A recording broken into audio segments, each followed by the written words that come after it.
बिल्कुल ख़तरनाक बात है, इसलिए कि अमेरिका के अंदर सवाल उठाए जा रहे हैं कि ट्रंप इंतज़ामिया चाहती क्या है और वजह क्या थी।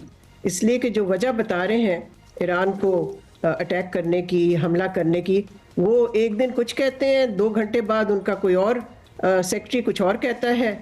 तो मैं समझती हूँ कि असल मकसद तो यही था कि इज़राइल के साथ मिल के रेजीम चेंज करना और ईरान को बिल्कुल ही कमज़ोर करके जिस हद तक वो कर सकते हैं करना। लेकिन हो ये रहा है कि ये जंग जो है ये फैल रही है, ये एक रीजनल क्राइसिस बन गया है। और अगर आप देखें कि ईरान की क्या स्ट्रैटेजी है, जो मैं समझती हूँ कि अमेरिका शायद नहीं एक्सपेक्ट कर रहा था, शायद इज़राइल भी ना एक्सपेक्ट कर रहा हो, और वो ये है कि उन्होंने जो जवाबी कार्रवाई की है, जो हमले कर रहे हैं इस वक्त मिसाइल के ज़रिए अमेरिकन इंस्टॉलेशंस पे, अमेरिकन बेसिस पे जो जीसीसी कंट्रीज़ में हैं, उसका मकसद ये है कि they want to raise the costs, यानी कि वो पेन इन्फ्लिक्ट करना चाह रहे हैं, जिससे कि फिर ये जो जीसीसी के मुल्क हैं ये भागे हुए जाएं वाशिंगटन और वहाँ कहें कि ये बंद करें जंग, इसलिए कि हम पे भी हमला हो रहा है और हमें बहुत नुकसान हो रहा है।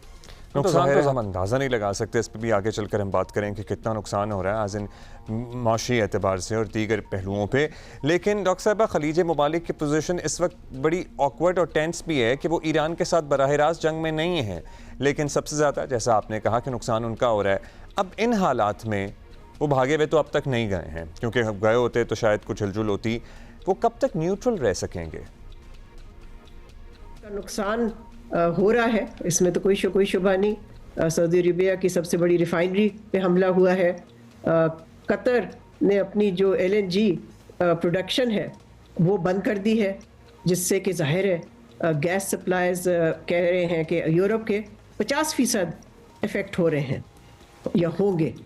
तो इस सूरत हाल में तो जाहिर है इसका मकसद ईरान का है टू माउंट प्रेशर, इतना प्रेशर डाला जाए इन अरब मुल्कों पे कि वो मजबूर हो जाएं कि अमेरिका को कहें कि ये जंग बंद करें, इसलिए कि इसमें हमारा बहुत ज़्यादा नुकसान हो रहा है। अच्छा, पाकिस्तान की बात करें, अभी हम वज़ीर ख़ारजा की गुफ्तगू भी सुना रहे थे, अब तक बड़ी कैलकुलेटेड सा रिस्पॉन्स है हमारा पोजीशन है, ज़ाहिर है यही ठीक ऑप्शन भी है, लेकिन आज हम ये पोजीशन ले सकते हैं, कल को हालात बदल भी सकते हैं। क्या हमारे पास आने वाले वक्त के लिए प्लान है या प्लान बी या हमारा प्लान सी, क्या होने चाहिए, हमारा क्या मौक़िफ़ होना चाहिए हमारा?